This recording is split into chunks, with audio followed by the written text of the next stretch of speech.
During the first year of his first term as President of the United States, most of Stan Blank's attention has been focused solely on enforcing the Blank Code, enacted by his great-grandfather, the 32nd and a half President of the United States, in 1934.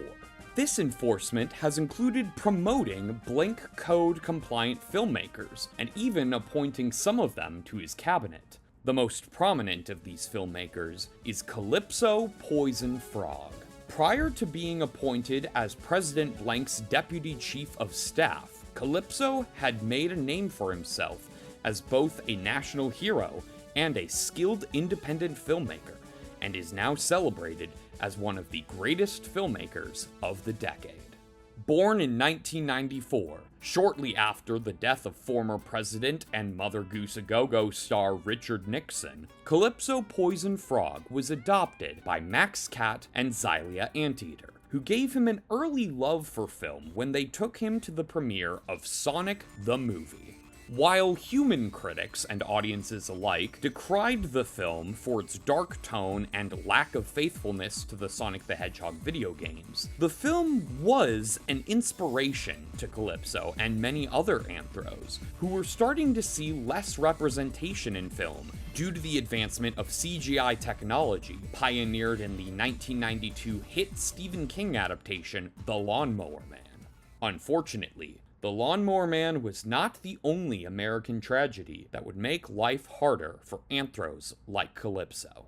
After some concerning hidden details were discovered in 2002's It's a Very Merry Muppet Christmas Movie, an investigation was launched into then Mississippi Representative Kermit the Frog's potential involvement in the September 11, 2001 terrorist attacks on the World Trade Center. Although no conclusive evidence was found, Kermit eventually resigned from the House, and the media coverage of this led to increased discrimination against anthros, often referred to derisively as puppets. This caused plenty of hardship for Calypso through his adolescence, but he never let that deter him from his dreams. Calypso's filmmaking began in 2007, when he was given an old VHS camera and began making home movies with it. He and his stuffed animals portrayed various characters, and he used his other toys for props and vehicles. Calypso made over 30 of these home movies, although none of them were released publicly until many years later. After graduating high school, Calypso enrolled in some film classes at his local community college from 2012 to 2015. It was in these film classes that he met fellow aspiring filmmaker Sid Glenn, who later gave Calypso his first job in the industry, making him an editor on the 2016 film Fast Line, which won that year's Fast Play Film Festival. Calypso continued working with Sid Glenn as editor on his next three films, 2017's What Comes After Credits, 2018's No Corners Cut, and 2019's An Analytical Look at the Fast Play logo, all three of which won the Fast Play Film Festival in their respective years. Although they had a strong working relationship, and even a semblance of friendship during this period, it also led Calypso to a shocking revelation that would forever alter that relationship and both of their lives. Calypso had always found it a bit odd that Sid Glenn used different pseudonyms for all four films. Sure, plenty of people in the entertainment industry went under pseudonyms. Even Sid's go-to composer, Jocelyn Dent Pooley, went by Jerskin Fendrix. But Sid Glenn specifically asked to be credited under a different name for each film. For Fast Line, it was Buttermilk Bluebeard.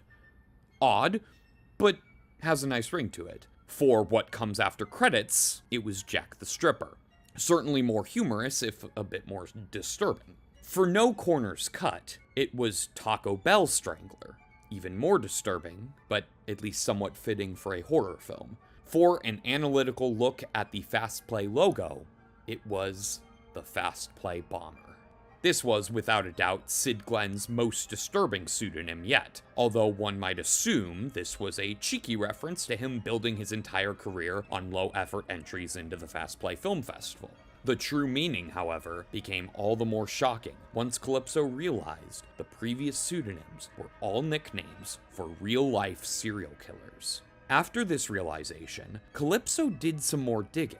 During a late-night editing session for an analytical look at the Fast Play logo, he searched through Sid's files and discovered blueprints for a bomb designed to detonate upon the beginning of the Fast Play feature, likely inspired by the film Bypass Fast Play and Nobody Explodes, along with a list of US landmarks labeled as potential targets. There was a brief sigh of relief, as these files all came with a footnote for use only in the event of a Fast Play Film Festival cancellation. So as long as that never happened, oh, who are we kidding? You all know the story. The 2020 festival is canceled due to COVID, Sid Glenn snaps, Calypso stops him from using the bombs, and is declared a national hero. But that was only the beginning of Calypso's story. Calypso's newfound notoriety opened doors for him to begin producing and directing his own independent films. Thus, he began working on what would become known as the Calypso trilogy, which kicked off with 2021's 8 Avocados to Not Hold You. This film features Calypso playing a fictionalized version of himself, being kidnapped by a cult of avocado-worshipping poison frogs, all of which are also played by Calypso, due to his unique eye shape that resembles an avocado. After manipulating him, they intend to use him to summon the god that they have prophesized, which does end up happening. But said god hates what they're doing and kills everyone except Calypso. Calypso and the god then go out for a drink as the credits roll. The god was played by Calypso's friend Ollie Bird, who now acts as Speaker of the House for the blank administration. The film features 2 original songs and a score by Mark Shaman, known for scoring various films including 1994's North, as well as original songs for films such as 2003's The Cat in the Hat. Calypso's second movie, 2022's Transition to Inflatableness, is an action trip movie starring Calypso alongside his mother Xylia as a mother and son who travel across the country in a stupid-looking geometric car, poking fun at Tesla's Cybertrucks, to steal back a beloved inflatable pool sculpture that once belonged to the local middle school's pool before it was stolen 10 years prior by a mother and daughter who died shortly after completing said heist. The film has a goofier tone compared to the previous one, and this time was scored by Randy Newman, most well known for co-writing the screenplay for 1986's Three Amigos. Prior to completing his trilogy, Calypso of course made his own entry into the 2023 Fast Play Film Festival, titled Calypso Poison Frog vs. the Fast Play Bomber, out of frustration due to the fact that every other attempt at a film about Sid Glenn failed to give Calypso proper credit for stopping the bombings. This was Calypso's first film to feature any human actors in major roles, as while he strived to give acting opportunities to his fellow anthros, he knew no anthro could accurately portray Sid Glenn's pure evil, so he cast beloved character actor Matt Frewer in the role. While Matt Frewer's performance was praised and the film won that year's Fast Play Film Festival, most of Calypso's fans don't consider it to be a primary part of his filmography, due to the different tone and feel compared to his other films. The only other notable tidbit about the film is that it led to Calypso being sued by Jerskin Fendrix. While Calypso had gotten some very successful composers to make music for his passion projects, he had no real passion for Calypso Poison Frog vs. the Fast Play Bomber, so he instead cobbled together a score using existing musical cues from Fendrix's scores for Sid Glenn's previous films, which he had saved the files for on his personal computer. Although Fendrix obviously took Calypso to court over this, Calypso received a presidential pardon from Stan Blank in 2025. The Calypso trilogy concluded in 2024 with Escape from Fort Calypso, which features Calypso, once again playing a fictionalized version of himself, losing his mind while working at a hotel and isolating himself from the rest of society in a shack he builds in the hotel's backyard, next to the dumpster, with mercury fumes from broken lights in the dumpster contributing to his insanity. The film is incredibly experimental, featuring extensive psychedelic musical sequences that intentionally blur the line between what is part of the film's reality and what is in Calypso's mind. with some of the psychedelics being acknowledged by other characters as if they can see them. The film's mind-bending score was one of many film scores posthumously credited to Mark Mothersbaugh of Devo, who was infamously murdered at the 1987 MTV Battle of the Bands, sponsored by New Coke. Additional music was written by Ego Plum, known for his work on SpongeBob SquarePants. 2024 also saw the release of Development: 2, an unofficial sequel to the hit Heart of Pluto Pictures blockbuster Development: This sequel was directed by Stan Blank, shortly before he announced his bid for the presidency. Development: 2 had no actual connection to the original Development: apart from Topher reprising his role as the narrator. Despite Calypso's friend and roommate Frid Mouse allegedly seeking legal action against Heart of Pluto Pictures for allegedly recreating his voice without his permission, both Calypso and Frid agreed to star in Development: 2 as the Orange and Blue Frog and the Green and Green Mouse, respectively. This film also reunited Calypso with Matt Frewer, who plays something. Despite Stan Blank acting as a producer on Blake Winchester's upcoming Development: 3, none of these actors or characters are expected to return, although Blake insists that he will be tying Development: 1 and 2 together in 3. Speaking of Stan Blank, Calypso had begun work on another film before being appointed as Deputy Chief of Staff, and thus was unable to oversee the completion of said film. In light of this, Paramount, who had acquired distribution rights for this film in an effort to cozy up to President Blank, brought in Joss Whedon to complete it. The resulting film would turn out unrecognizable from Calypso's original vision. Released in 2025, Lemonade Pet Insurance features Calypso as a fast food manager who, desperate to get money to treat his father's terminal illness, creates shell companies in other countries in order to divert their funds, struggling to fight his inner demons as he grapples with the ethics of his actions. At least that was the original vision. When Whedon took over, Paramount mandated rewrites and reshoots to make Calypso's role into more of a clear-cut good guy, acting as more of a Robin Hood archetype by stealing money from the evil Calypso Enterprises. Confusingly, Whedon also decided to incorporate various other pre-existing fictional characters named Calypso into the plot.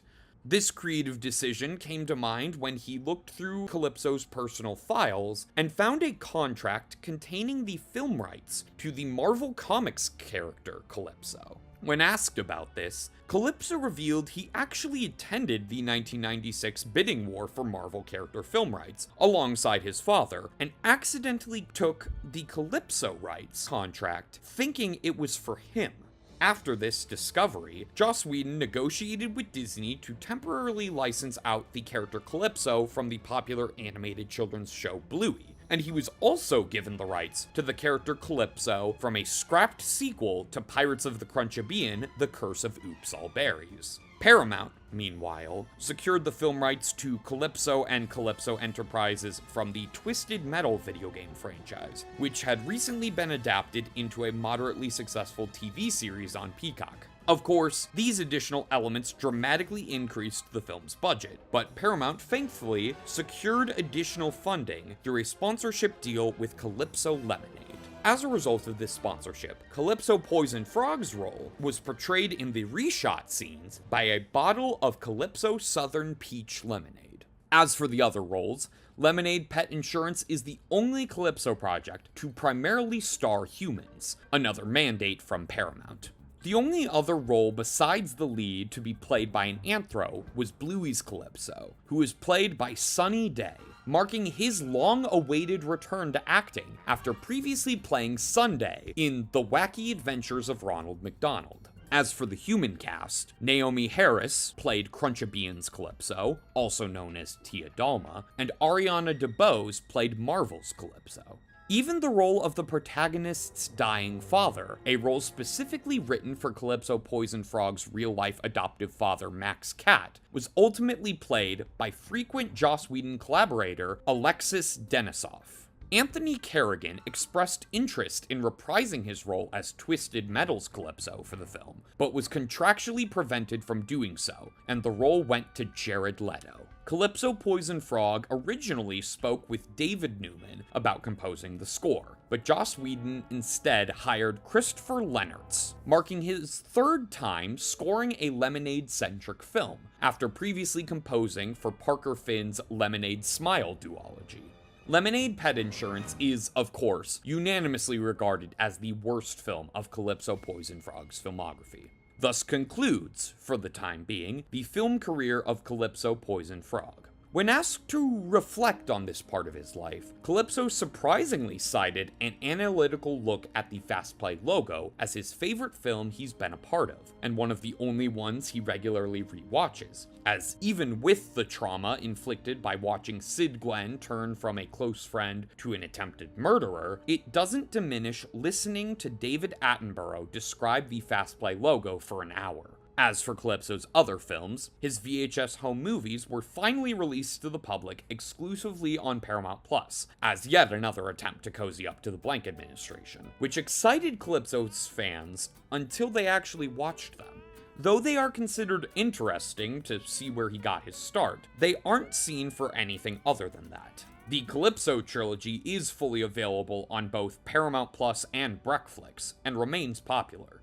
Many are curious if Calypso plans to return to filmmaking if and when his political career comes to a close in 2028, with rumors circulating that he plans to remake Noah Nelson's The Death of the Cat in the Hat.